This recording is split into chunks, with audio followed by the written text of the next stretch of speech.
As renewables replace coal generation in the NEM, the grid is becoming increasingly unstable. Grid-forming batteries are helping to combat this. They help stabilize the grid and can even operate in weak or islanded parts of the system. Network operators value this benefit, providing grid-forming batteries out of market value in addition to energy and FCAS. New assets connecting to the grid incur a system strength charge based on its impact to the local network. This can cost batteries up to $13,500 per megawatt per year. However, they can avoid this entirely by having a grid-forming inverter. This map shows where those avoided charges matter most.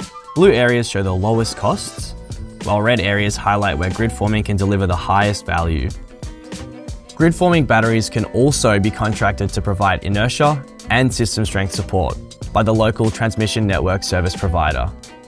These network operators forecast that over 10 gigawatts of batteries could be contracted to provide these services by 2033, signaling a growing need for this technology.